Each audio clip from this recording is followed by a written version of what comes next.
December 19th, 1944. Bastogne, Belgium. Oberleutnant Hans von Luck crouched beside the burning wreckage of an American M4 Sherman tank, his breath forming clouds in the frozen air. The tank bore tactical markings from the 10th Armored Division. Serial number USA 300-98721. It had been knocked out less than an hour earlier during the opening phases of Germany's Ardennes offensive. What disturbed von Luck wasn't the destroyed tank itself. German forces had knocked out hundreds of Shermans across the eastern and western fronts. What disturbed him was the date stamped on the data plate riveted inside the turret. September 7th, 1944.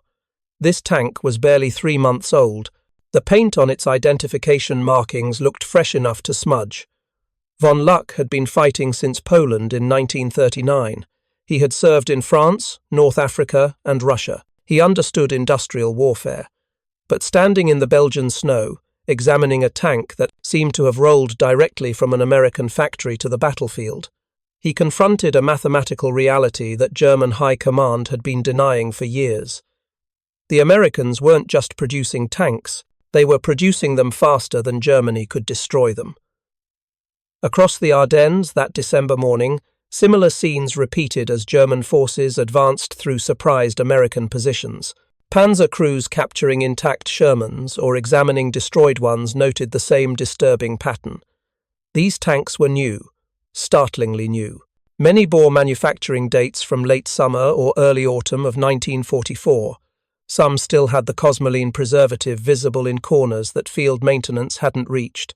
If you're enjoying this deep dive into the story, hit the subscribe button and let us know in the comments from where in the world you are watching from today. German tankers accustomed to fighting in vehicles manufactured in 1942 or 1943, patched repeatedly and showing thousands of kilometers of wear, were capturing American equipment that looked like it had been driven off a production line days earlier. The psychological impact was immediate and demoralizing. German panzer forces were advancing with equipment already worn from years of combat and limited maintenance. American units were equipped with machinery so new that its operators were still learning its quirks. The intelligence implications reached German high command within days. Reports filtering back from frontline units described not just the number of Shermans encountered, but their condition. The tanks were uniformly well maintained, supplied with adequate spare parts, and remarkably consistent in their specifications. Every Sherman mounting a 75mm gun functioned identically. Every transmission shifted the same way. Every engine started reliably in the Belgian winter. This standardization, routine in American automotive manufacturing, was alien to German tank production. Panther tanks built at different factories exhibited subtle variations. Tiger tanks required specialized tools unique to each assembly plant. The parts, supposedly interchangeable between German vehicles, often required adjustment and fitting before they could be installed. American parts simply bolted together without modification. The mathematics of production that German planners had been tracking with growing alarm became undeniable reality for troops on the ground.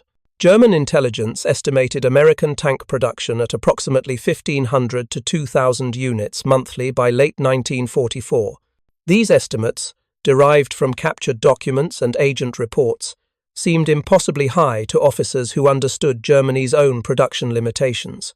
Germany's entire tank industry, operating at maximum capacity and drawing on slave labor from across occupied Europe, produced approximately 300 to 400 tanks monthly in the same period. This included all types from the light Panzer IV to the heavy Tiger II. The production ratio suggested that for every tank Germany built, America produced 5. The actual disparity was worse. German tank production figures counted vehicles leaving factories, not vehicles reaching frontline units. Allied strategic bombing, partisan sabotage, and transportation breakdowns meant that significant percentages of German production never reached combat units. Tanks destroyed during rail transport by Allied fighter bombers were still counted as produced. Tanks disabled by manufacturing defects during delivery were included in production totals. American production figures reflected a different reality. Tanks built in Detroit, Chicago, or California arrived at European ports after ocean voyages, then moved by rail and road to forward positions, usually arriving operational and ready for combat. The logistical chain functioned with industrial efficiency that matched the production efficiency. American factory workers built tanks. American merchant sailors delivered them. American logistics personnel distributed them to units that integrated them into combat operations within days or weeks of manufacture. The system worked because it had been designed to work, engineered with the same attention to detail that American industry applied to civilian automobile production and distribution. German officers examining captured American logistics documents found themselves confronting organizational sophistication they couldn't match. Each Sherman tank arrived with complete maintenance manuals, comprehensive spare parts lists, and technical documentation that any mechanically competent soldier could follow. The manuals assumed that tank crews were ordinary soldiers with basic mechanical knowledge, not highly trained specialists. Instructions were written in clear language with detailed illustrations. Troubleshooting guides walked operators through systematic diagnostic procedures. The entire documentation package reflected an assumption that permeated American tank design. Soldiers were interchangeable parts who needed equipment designed for their capabilities, not elite specialists who could be trained to overcome equipment limitations. This philosophical difference between American and German approaches to tank warfare extended far beyond documentation.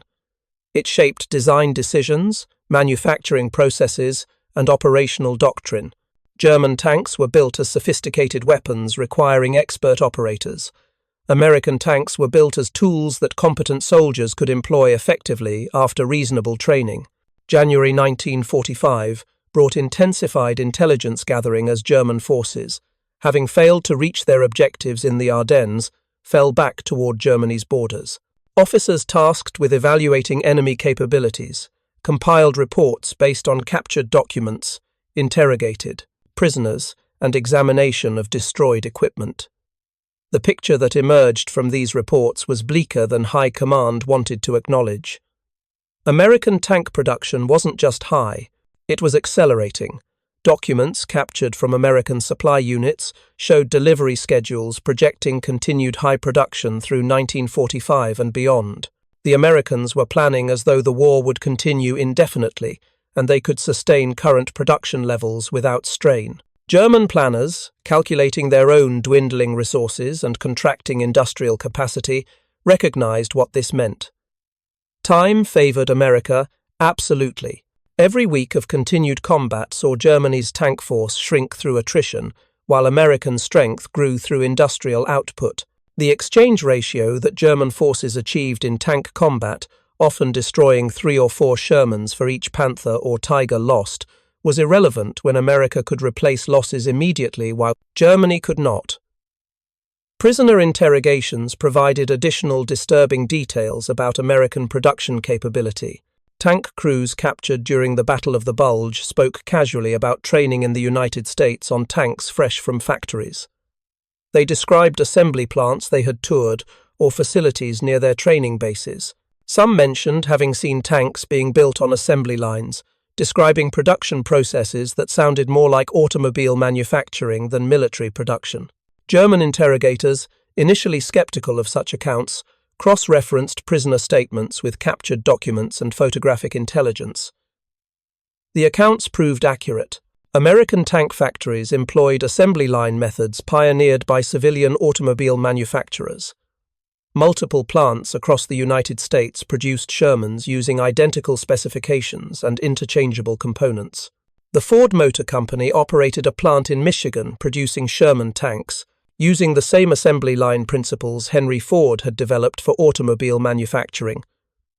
The Chrysler Corporation ran a dedicated tank arsenal, employing thousands of workers on multiple shifts. General Motors facilities in multiple states contributed to Sherman production. Pressed Steel Car Company and Pacific Car and Foundry Company, normally building railroad equipment, had converted to tank manufacturing. This distribution of production across multiple manufacturers and geographic locations created resilience that German industry lacked. Allied bombing could not simultaneously target all American tank plants because they were located thousands of kilometers from any combat zone, protected by oceans that German forces could not cross. Even if sabotage somehow disrupted one factory, others continued operating without interruption. German tank production, by contrast, was concentrated in facilities within range of Allied bombers. The bombing campaign against German industry had achieved devastating success by late 1944. Key bottlenecks in the production chain, particularly engine and transmission manufacturing, had been repeatedly hit. Slave labor, increasingly employed in German factories as German workers were conscripted for military service, provided unreliable work quality and frequent sabotage. The accumulated effect of these factors meant that German tank production, despite desperate efforts to increase output, was declining at precisely the moment when maximum production was most desperately needed. February 1945 brought a captured American planning document that provided the most comprehensive view yet of American tank production. The document, a supply planning memorandum from United States Army Ordnance Department, projected Sherman production through the end of 1945. The figures were staggering. American planners projected approximately 2,000 Sherman tanks would be manufactured monthly through June 1945, with production potentially maintained at that level through year-end if the war continued. The memorandum discussed production capacity casually, noting that current output represented only 70% of maximum capacity. American factories could produce more tanks if required, simply by adding shifts or expanding facilities. German intelligence officers analyzing this document recognized its implications immediately. American tank production was not operating at maximum strain. The industrial base could expand output if circumstances demanded. The 2,000 tanks per month represented sustainable production that could be maintained indefinitely, not a temporary surge achieved through heroic effort. By comparison, German tank production in February 1945 barely reached 200 units across all types. This figure included Panzer, 4 medium tanks, Panther tanks, Tiger II heavy tanks, and various tank destroyers and assault. The production ratio had reached 10-1 in America's favor. The mathematical inevitability of defeat through industrial attrition was undeniable. German tankers on the Eastern Front faced similar realizations about Soviet production capacity. Soviet factories, many relocated beyond the Ural Mountains and therefore immune to German bombing, were producing 34 medium tanks by the thousands. Soviet production, combined with American production via Lend-Lease, created a two-front industrial nightmare where German forces faced overwhelming material superiority, regardless of which direction they fought. The psychological impact on German tank crews was profound and demoralizing. Tankers who had believed in 1941 that superior training and tactics could overcome material disadvantages now confronted the reality that no amount of tactical skill could compensate for being outnumbered 5-1 or 10-1 in operational vehicles. The veterans who had survived years of combat recognized that survival was increasingly a matter of luck rather than skill. March 1945 brought the final collapse of any illusions about German industrial capacity. The Rhine crossings by Allied forces cut off the Ruhr industrial region, eliminating approximately 60% of remaining German steel production. Tank factories in Western Germany fell to advancing American and British forces. The facilities that remained under German control were operating with severe shortages of raw materials, electrical power, and transportation. German tank production in March 1945 fell below 150 units. By April, production had effectively ceased in most facilities. The few tanks still being assembled came from parts stocks accumulated before the final industrial collapse. Meanwhile, American production continued without interruption. Shermans manufactured in April 1945 rolled off assembly lines in Michigan, heading for European ports where they would reinforce units already equipped with more tanks than they needed. The story of German tankers discovering American production capacity is not primarily about tanks themselves. It is about the collision between two fundamentally different approaches to industrial warfare. Germany entered World War II with technical superiority in many weapons systems and tactical doctrine that emphasized small unit excellence and aggressive maneuver. These advantages proved decisive in the war's early years, when fighting against enemies with similar industrial limitations. However, Germany's approach to tank development and production reflected attitudes inherited from the First World War and earlier conflicts. Tanks were viewed as specialized military equipment, requiring dedicated military arsenals and expert craftsmen for production. Each tank was essentially a custom product with individual characteristics that crews learned through experience. This craft approach to manufacturing prioritized theoretical performance over production volume or ease of maintenance. American industrial philosophy, shaped by decades of civilian automotive manufacturing, approached tank production as an engineering problem requiring systematic solutions. Tanks were mechanical assemblies composed of thousands of parts that could be manufactured using industrial processes proven in automobile production. This perspective allowed American industry to apply mass production techniques that German manufacturers, lacking comparable civilian automotive experience, could not replicate. The Ford Motor Company's Highland Park plant and River Rouge complex had demonstrated that complex mechanical products could be manufactured at unprecedented scale if design and production methods were properly integrated. The moving assembly line that Ford pioneered for automobiles in 1913 established principles that American industry extended to military production in the 1940s. These principles included standardized parts manufactured to precise tolerances, allowing assembly without custom fitting, specialized workers performing specific repetitive operations, and continuous production flow, minimizing work-in-progress inventory.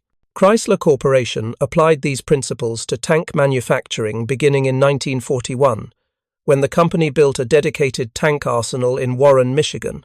The Detroit Arsenal tank plant was designed from the beginning for mass production using automotive industry methods. The facility featured a main assembly line extending nearly a quarter mile with feeder lines bringing major components to the main line at precise intervals.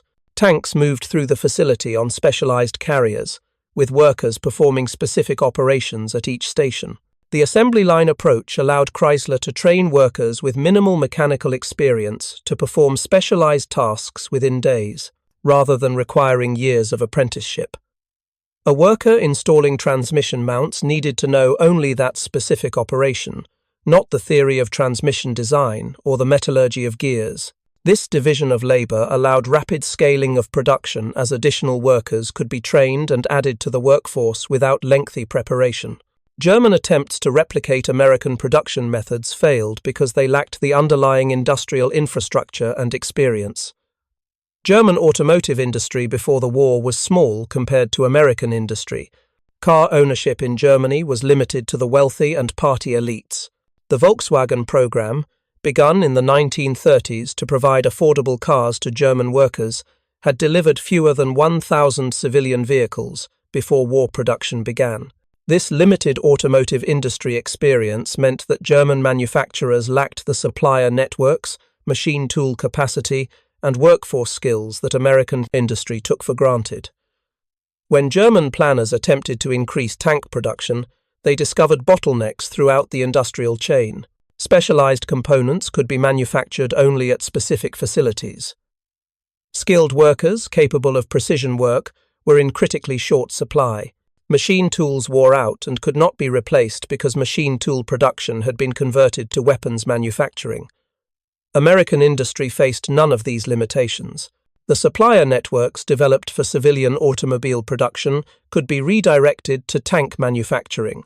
Foundries that cast engine blocks for Chevrolets could cast tank transmission housings. Machine shops that produced automotive transmissions could manufacture tank drivetrains. The industrial capacity existed and merely needed to be redirected rather than built from scratch. If you find this story engaging, please take a moment to subscribe and enable notifications. It helps us continue producing in-depth content like this. The scale of American industrial capacity becomes apparent through comparative statistics. In 1944, American automobile production, even with most capacity converted to military production, still exceeded total German automobile production across the entire pre-war period from 1933 to 1939. The United States had built an automotive industry capable of producing millions of vehicles annually. Germany had never developed comparable capacity. This industrial disparity translated directly into military production. The United States produced approximately 88,000 to 90,000 tanks during World War II across all types. Germany produced approximately 24,000 tanks from 1939 through 1945. The Soviet Union, with an industrial base less sophisticated than America's but organized along similar mass production principles, built approximately 105,000 tanks in the same period. The Sherman tank, despite its technical limitations in armor protection and firepower compared to later German designs, represented industrial excellence that Germany could not match. Each Sherman was built from approximately 8,000 components manufactured to automotive industry tolerances. These components were interchangeable across all Sherman variants, regardless of which factory produced them. A transmission built by Ford could be installed in a hull built by Chrysler using a turret cast by American steel foundries, and the resulting tank would function perfectly. German tanks lacked this level of standardization. Panther tanks built at different factories used subtly different components that were not fully interchangeable. Maintenance personnel learned to identify which factory had produced a specific tank because repair procedures and parts requirements varied. This lack of standardization complicated logistics and reduced operation availability, as units required larger parts inventories to support their mixed vehicle fleets. The reliability gap between Sherman and German tanks exacerbated the production disparity. Sherman tanks, designed using automotive engineering principles proven through decades of civilian use, achieved operational readiness rates exceeding 70% throughout the war.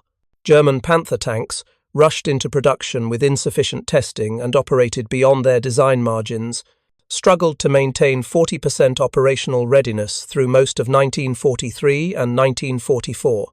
This reliability gap meant that numerical tank strength figures significantly understated the actual disparity. An American armored division with 300 Shermans on its roster could expect 210 to be operational on any given day. A German panzer division with 100 Panthers on its roster might have only 40 operational. The effective strength ratio was not 3-to-1 but better than 5-to-1 when operational readiness was factored. German tankers encountering these realities in combat faced psychological strain that affected morale and tactical decision-making. Crews who had survived years of fighting with confidence in their equipment and training found themselves questioning whether victory was possible against such overwhelming material superiority. Tank commanders accustomed to aggressive tactics became cautious, husbanding their limited operational vehicles for situations where combat was unavoidable. This caution, while tactically prudent given the circumstances, further reduced German effectiveness. American commanders, confident that destroyed tanks would be replaced quickly, employed more aggressive tactics, accepting higher loss rates in exchange for operational tempo. The psychological burden of irreplaceable equipment affected German tactical choices in ways that compounded their material disadvantages. The specific details of American tank production methods became known to German intelligence through multiple sources during the final year of the war. Captured American technical manuals provided insights into manufacturing processes. Interrogation of American prisoners with industrial backgrounds yielded information about factory layouts and production techniques. Aerial reconnaissance photographs of American industrial facilities, taken by long-range reconnaissance aircraft before Germany lost air superiority, showed the scale of manufacturing infrastructure. One captured document proved particularly illuminating. An American War Production Board report from August 1944 detailed tank production statistics across all American manufacturers. The report listed monthly output by facility and tracked production trends over the previous 2 years. German analysts studying this document were confronted with figures that seemed almost fantastical. The Chrysler Detroit Arsenal tank plant had produced 896 Sherman tanks in December 1942. This single facility, operating for just over 1 year at that point, had produced more tanks in 1 month than Germany's entire industry produced in a good quarter. The report noted this as the facility's peak monthly production, achieved through optimization of assembly line operations and perfect coordination with supplier networks. The mathematics were straightforward and devastating. 896 tanks in 31 days meant approximately 29 tanks per day. Assuming round-the-clock production across 3 shifts, this worked out to nearly 1 tank per hour for every hour of every day for the entire month. German tank production, even at its wartime peak, never exceeded 15 tanks per day across all manufacturers combined. The Detroit Arsenal's December 1942 production represented a rate of output that exceeded total German monthly production. This achievement came from a single facility operated by a civilian automobile manufacturer that had never built tanks before 1941. The implications for comparative industrial capacity were sobering for any German analyst willing to examine them honestly. Additional details in the captured report revealed how this production rate was achieved. The Detroit Arsenal employed approximately 5,800 workers at peak production. These workers were organized into 3 shifts, providing 24-hour operations. The facility operated 6 days per week with maintenance and equipment servicing conducted on Sundays. The entire operation was managed using principles borrowed directly from automobile manufacturing. The assembly line itself measured approximately 1,300 feet in length, with tanks moving from station to station on specialized carriers. Each station performed specific operations with workers trained to complete their assigned tasks in precisely timed intervals. A tank spent approximately 55 minutes at each major station before moving to the next position. The entire journey from bare hull to completed tank ready for delivery took approximately 30 hours of assembly line time. This production methodology represented a complete reversal of traditional military manufacturing philosophy. European arsenals, including German facilities, built tanks through a process more resembling construction than assembly. A tank hull was placed in a work area where teams of skilled workers added components over days or weeks. Each tank progressed at its own pace, determined by parts availability and worker skill. Completion dates varied unpredictably. The American assembly line eliminated this variability through rigid standardization. Every Sherman tank followed identical assembly sequences. Every operation was timed and measured. Every component arrived at the line precisely when needed.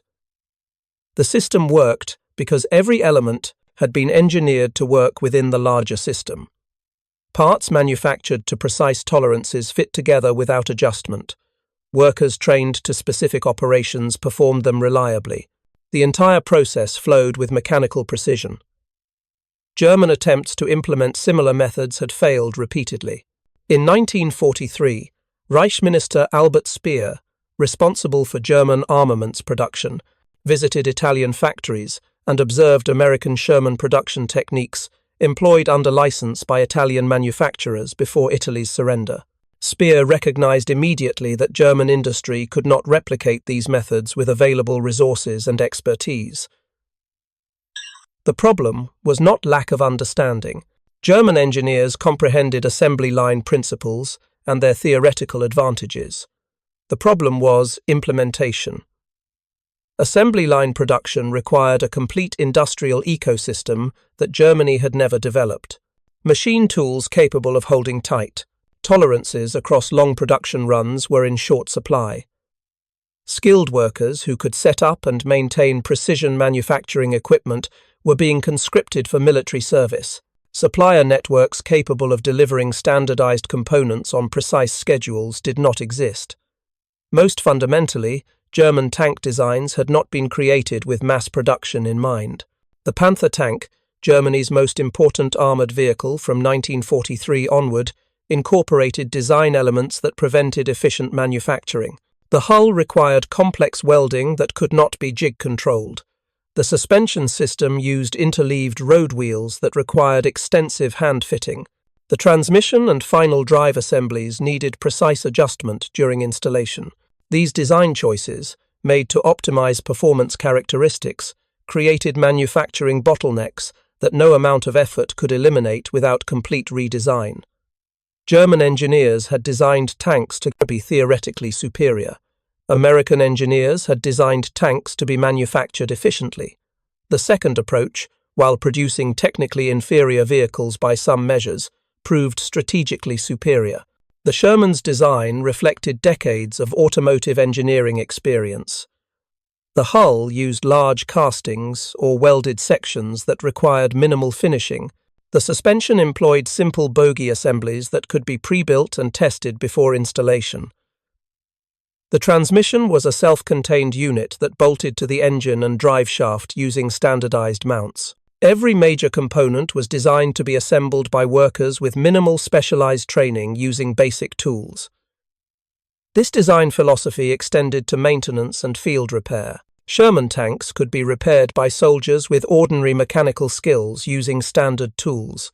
The engine, transmission, and final drives could be removed and replaced in field conditions without special equipment. German tanks, by contrast, required specialized tools, precision measuring equipment, and highly trained mechanics for many repair operations. The operational implications of this difference became painfully apparent as the war progressed. American armored units maintained high operational readiness because repairs could be performed quickly with available resources. German panzer divisions watched their operational strength decline as broken tanks accumulated faster than repair facilities could restore them to service.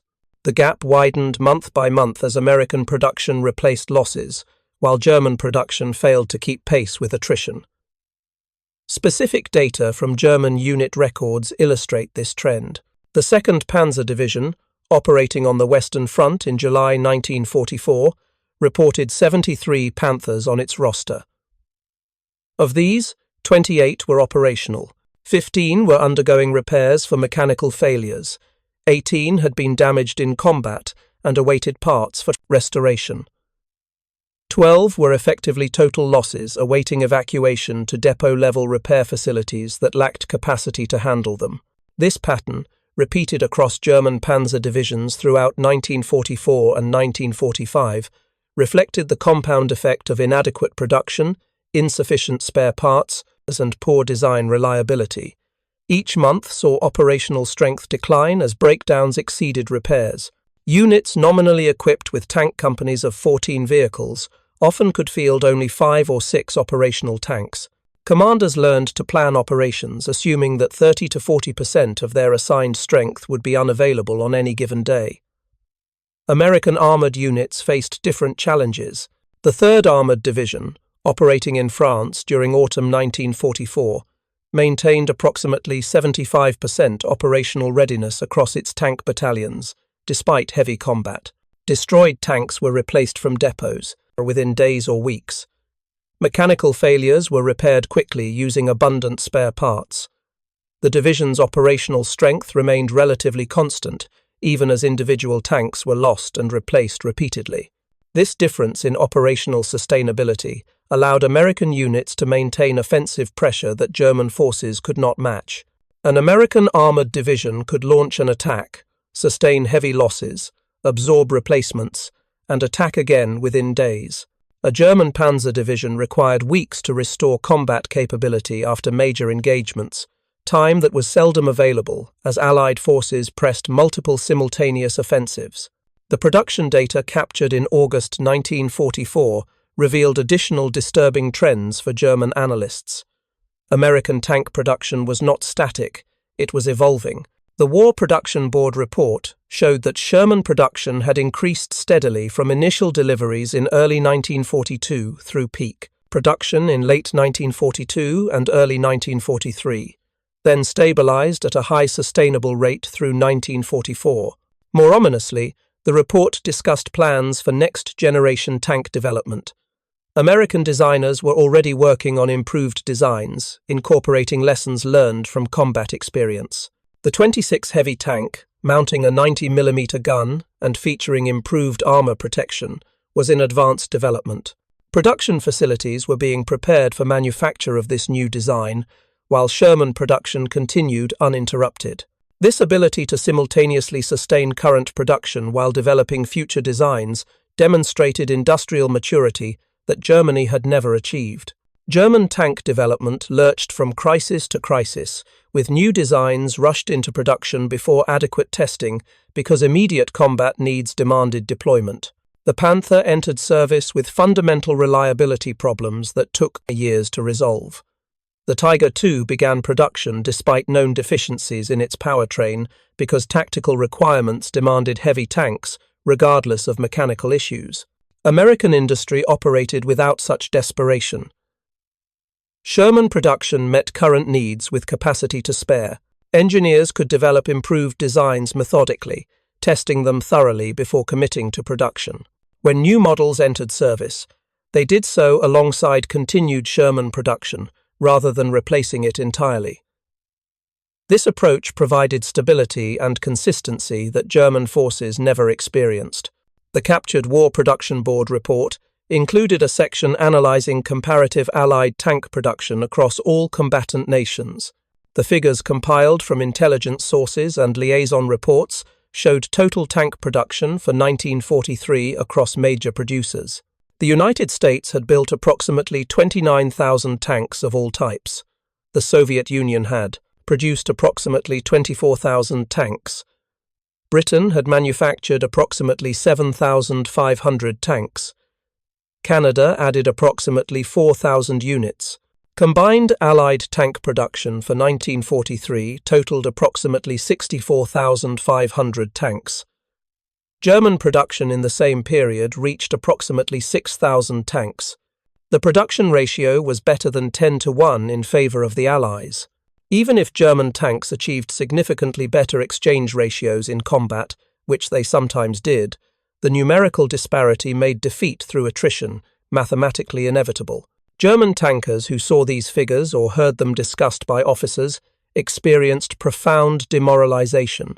The soldiers fighting in Panthers and Tigers took pride in their vehicles' technical superiority and their own tactical skill. Learning that their enemies could afford to lose 10 tanks for every German tank destroyed and still increase their numerical advantage destroyed the psychological foundation supporting continued resistance. Some German commanders attempted to maintain morale by emphasizing quality over quantity. They argued that superior German training and better tank designs would overcome numerical disadvantages. This argument became increasingly hollow as combat experience demonstrated its falsity. A well-trained crew in a technically superior tank achieved nothing if mechanical breakdown prevented reaching the battlefield. Superior firepower was irrelevant if fuel shortages immobilized vehicles before they could engage the enemy. By early 1945, German tank units faced a crisis that combined production shortfalls, maintenance backlogs, and resource exhaustion. The tanks they possessed, whether Panthers, Tigers, or older Panzer IV models, could not be adequately supplied with fuel, ammunition, or spare parts. The industrial base supporting these vehicles had been systematically destroyed by Allied bombing and was now being overrun by ground forces advancing from multiple directions. Meanwhile, Sherman production continued without interruption. American factories built tanks in January 1945 at the same high rates they had maintained through 1944. These tanks were loaded aboard ships, transported across the Atlantic, and delivered to forward units faster than those units could absorb them. Some American armored divisions in the European theater reported having more tanks in their replacement pools than they had crews to operate them. This abundance created a qualitatively different approach to armored warfare. American commanders could afford to use tanks aggressively, accepting losses that would be unthinkable for German forces. Tanks could be employed for direct assault on fortified positions, knowing that destroyed vehicles would be replaced quickly. Armored units could maintain continuous operations without halting for maintenance because replacement tanks arrived before worn vehicles needed extensive repair. The psychological impact on German defenders was profound. Facing an enemy who could afford to be profligate with expensive equipment, while you struggled to keep minimal forces operational, created a sense of hopelessness that undermined tactical determination. German soldiers learned that destroying enemy tanks achieved nothing permanent. more tanks arrived within days. The Americans seemed to have infinite reserves. This perception, while not literally accurate, was functionally correct from the perspective of soldiers in combat. American industrial capacity was not infinite, but it vastly exceeded any production level Germany could achieve under wartime conditions. The practical result was identical to infinite capacity. No matter how many tanks German forces destroyed, American tank strength never declined. Specific combat examples from the final months of the war illustrate this dynamic. During the Ardennes offensive in December 1944, German forces destroyed or captured hundreds of American tanks in the initial surprise attack. Within 3 weeks, American tank strength in the affected sectors had been completely restored through replacement vehicles drawn from depots.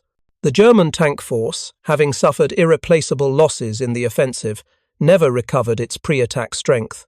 During the Rhine crossings in March 1945, American armored units lost dozens of tanks to German anti-tank defenses. The attacks continued without pause as replacement tanks moved forward from rear areas. German defenders, having expended their limited anti-tank ammunition and lost their defensive positions, could not be reinforced. The Americans ground forward through attrition, accepting losses that would be replaced while inflicting losses that could not be. This was industrial warfare in its purest form. Victory came not through tactical brilliance or technical superiority, but through sustained material pressure that overwhelmed defense through sheer volume. The side with greater industrial capacity could afford to continue fighting after the side with limited resources had exhausted its ability to resist. The mathematics were brutal and undeniable. German tank crews who survived to war's end and became prisoners carried with them memories of this industrial disparity. Post-war interrogations by Allied intelligence officers revealed the psychological impact of fighting against overwhelming material superiority. Many German tankers described feeling that their individual skill and courage were irrelevant against an enemy who could replace losses faster than they could be inflicted. One captured Panther commander, interrogated in May 1945, articulated this sentiment clearly. He stated that German tankers had learned by late 1944 that destroying American tanks was futile, because replacement tanks appeared almost immediately. He described examining knocked-out Shermans and noting how new they were, realizing that the Americans must be building tanks faster than Germany could destroy them. This realization, he admitted, had destroyed his confidence in German victory. Other prisoners expressed similar views, describing their growing awareness that Germany could not win an industrial war against enemies with such superior production capacity. Some blamed German leadership for starting a war without adequate industrial preparation. Others blamed specific technical decisions, arguing that German tanks should have been designed for mass production rather than technical perfection. Nearly all expressed resignation that defeat had been inevitable once the war became a contest of industrial attrition rather than tactical maneuver. These post-war testimonies, collected by Allied intelligence services from hundreds of German prisoners, revealed that German soldiers had recognized their industrial disadvantage long before final defeat. The knowledge that their enemies could outproduce them by factors of 5 or 10 to 1 had spread through German ranks during 1944, corroding morale and undermining belief in eventual victory. The story of German tankers confronting American production capacity represents a broader truth about industrial warfare. Modern mechanized combat consumes material at rates that exceeded anything in previous military history. Armies require constant resupply of ammunition, fuel, spare parts, and replacement vehicles. The industrial base supporting these requirements determines which side can sustain operations and which side must eventually halt from exhaustion. Germany entered World War II with military forces superior to most opponents in training, equipment, and tactical doctrine. These advantages proved decisive in the war's early years against enemies with comparable industrial limitations. Poland fell in weeks. France collapsed in 6 weeks, despite having theoretically superior force levels. The early victories validated German military confidence and suggested that tactical excellence could overcome material disadvantages. However, these victories occurred against opponents who could not replace their losses or mobilize sufficient industrial capacity during the brief campaigns. The Soviet Union and the United States represented qualitatively different challenges. Both nations possessed industrial bases that dwarfed Germany's capacity. Both could absorb catastrophic initial losses and rebuild their forces while continuing to fight. Both could outproduce Germany even after losing significant industrial capacity to German conquest or disruption. The Soviet industrial achievement was remarkable by any measure. Despite losing territory containing approximately 40% of Soviet industrial capacity during 1941, Soviet factories produced 24,000 tanks in 1943. This production came from relocated factories operating in the Urals and Siberia, beyond German reach. Soviet tank production, while not matching American sophistication in manufacturing methods, achieved through sheer determination and ruthless prioritization of military needs. American industrial capacity exceeded even Soviet production, while simultaneously supporting British and Soviet forces through Lend-Lease, maintaining the highest standard of living among all combatant nations, and producing overwhelming quantities of ships, aircraft, and other military equipment. The United States built approximately 90,000 tanks during the war, while also producing approximately 300,000 aircraft, 2,700 naval vessels, and billions of rounds of ammunition. This economic performance, impossible for Germany to match, determined the war's outcome as certainly as any battle. German tactical victories, even when achieved at favorable exchange ratios, could not alter the strategic reality that time favored Germany's enemies. Every week of continued combat saw Germany's relative strength decline as Allied production outpaced German capacity to destroy it. The Sherman tank, despite its technical limitations, symbolized this industrial approach to warfare. It was not the best tank on the battlefield by many measures. German Panthers and Tigers possessed superior armor protection and more powerful guns. Soviet 34 tanks had better mobility and arguably superior overall design balance. But the Sherman was produced in quantities that made it militarily decisive, regardless of its technical characteristics. American industry built 49,324 Sherman tanks during World War II. No other single tank model exceeded this production. The Sherman was manufactured at multiple facilities across the United States, incorporating components from hundreds of suppliers. The production system was resilient, distributed, and essentially immune to disruption. No amount of German military success could affect American tank production because American factories were located beyond German reach. This geographic advantage, combined with industrial sophistication and abundant resources, created an insurmountable advantage. German soldiers fighting in Europe faced an enemy whose industrial base was invulnerable to German attack, while German industry was systematically destroyed by Allied bombing. The asymmetry was total and decisive. The lessons learned from this industrial disparity influenced post-war military planning for all major nations. The United States recognized that industrial capacity was a strategic weapon requiring careful cultivation during peacetime. The concept of maintaining industrial capacity that could be rapidly converted to military production became central to Cold War strategy. Civilian industries were deliberately structured to allow quick conversion to military manufacturing if needed. The Soviet Union, having experienced the near disaster of industrial evacuation in 1941, ensured that future industrial development emphasized redundancy and distribution. Major industrial facilities were built in locations protected from potential enemy attack. The Soviet defense industry maintained surge capacity that could rapidly increase production during crisis. Western European nations, recognizing their industrial limitations compared to superpowers, emphasized collective defense and industrial cooperation. NATO's founding premise included the understanding that individual European nations could not match Soviet production capacity, but collective European industry, combined with American capacity, could maintain adequate defense capability. German military thinking, both in West Germany after 1955 and in East Germany under Soviet control, incorporated hard lessons about industrial sustainability.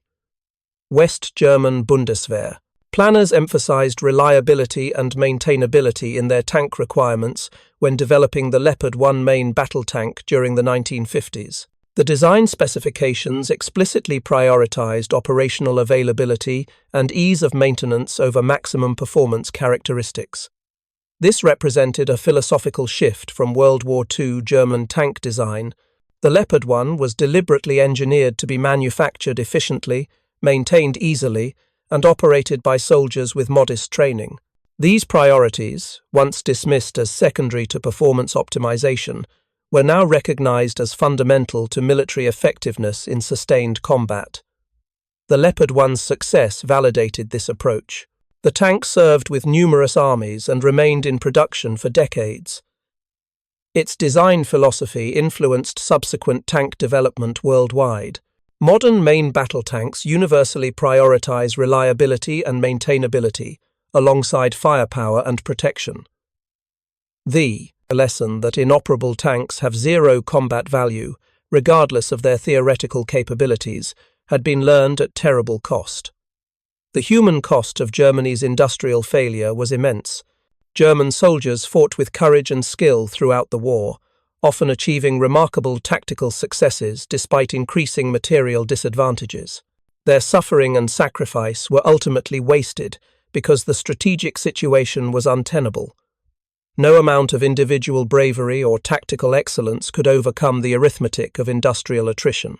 German tankers who died defending positions that would be overrun days later because their destroyed tanks could not be replaced paid the price for industrial and strategic mistakes made by leaders years earlier.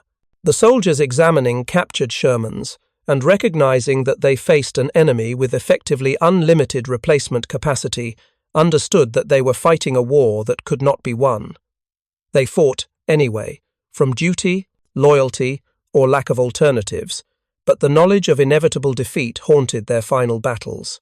The contrast between German and American tank production represents one of history's clearest examples of how industrial capacity determines military outcomes in modern warfare. Technical sophistication and tactical skill matter, but they cannot overcome sustained material disadvantage against enemies who can replace losses faster than they are inflicted. The side that can outproduce its opponents will eventually prevail if other factors remain roughly equal.